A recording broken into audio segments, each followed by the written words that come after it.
கணவர் வீட்டில் இல்லாத தருணம் 4 முகமூடி திருடர்கள் பயங்கர ஆயுதங்களுடன் நடுராத்திரி ஒரு வீட்டுக்குள்ளே புகுந்தார்கள்.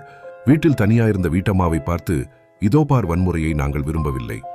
நாங்கள் இந்த சோபாவில் இருக்கிறோம். நீயே போய் எல்லா நகைகளையும் பணத்தையும் கொண்டு வந்து தா, இல்லை என்றால் நடக்கிறதே வேற என்றாங்கள். வேற வழி இல்லாம எல்லாத்தையும் கொண்டு வந்து கொடுத்தா. அது சரி, கல்யாண நாளுக்கு உன் புருஷன் உனக்கு வைர சங்கிலி, வைரத்தோடு, வைர மோதிரம், மூக்குத்தி கொடுத்தானே, அதுகள் எங்கே என்று ஒரு திருடன் கேட்டான். வேற வழி இல்லாம அதையும் கொண்டு வந்து கொடுத்தா.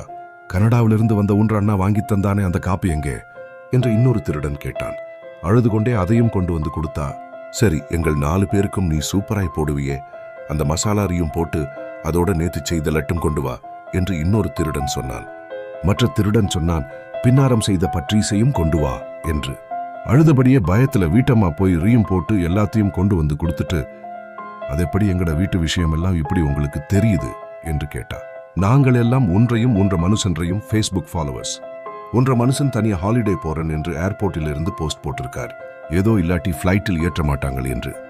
நீயோ மற்றவைக்கு படம் காட்ட எல்லாத்தையும் நெட்டில் போடுறேன், அதுதான் நமக்கு வசதியாய் போச்சு என்றார்கள். பந்தா காட்ட போய் இப்ப நொந்து போனா கண்டியலோ